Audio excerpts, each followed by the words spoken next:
I've been asked to say a few words about addiction. I'm going to keep it brief because my son Nicholas and I plan to do a dialogue on this topic before too long. Today, I just want to indicate that I reject the medical model. I agree with Thomas Szasz that mental illness is a myth. Once biological causes for disturbed behavior are found, that disturbed behavior is now a physical illness. The category of mental illness is reserved for behaviors that cannot be shown to be biologically caused, but that people want to believe reflect sickness. But sickness is a concept that really only applies to behavior for which biological norms are built in. So I don't regard alcoholism as an illness. I do regard it as a form of self-destructive and harmful to self and to others, form of compulsive behavior. So it's a form of psychopathology, and I believe it's largely a symptom that is functioning as a defense against underlying mental pain. The underlying mental pain may be guilt, it may be anxiety, it may be loneliness. People turn to alcohol to numb mental pain. In the case of loneliness, the alcohol serves as a kind of best friend, warding off the painful feelings of loneliness. But sometimes the painful feelings have more to do with guilt, more to do with anxiety.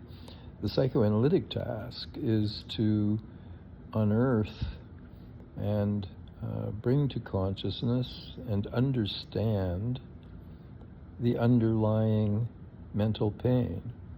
Its roots usually in childhood,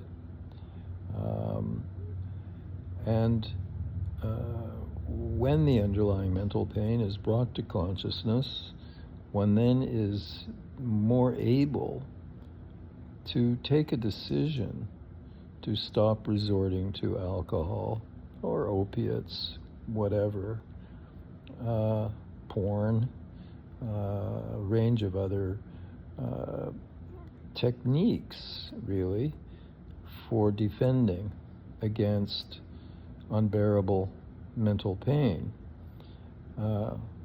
So one helps the patient become aware that that's what the addiction is all about. One helps the patient face the underlying mental pain. One helps the patient mourn the losses, process the trauma, and in this way, the patient comes to not need this defense. Also, one helps, I guess, the patient find better defenses, less harmful, less self-destructive, and other destructive forms of defense against their mental pain. So I do think that decision is a part of the cure. I've watched people try to stop smoking 10 or 15 times and always fall back. But one day they decide to stop, and apparently this time they really mean it or are able to mean it. They stopped. Same thing with alcohol. So analysis of the underlying painful conditions that are being numbed is necessary, but it is not sufficient. After a certain amount of analysis, the exercise of will and decision and mental effort to change becomes essential. But I think that that act of will is likely only to be successful, or far more likely to be successful, if through analysis one has faced the underlying conditions that have driven one to resort to this defensive, compulsive behavior. Okay.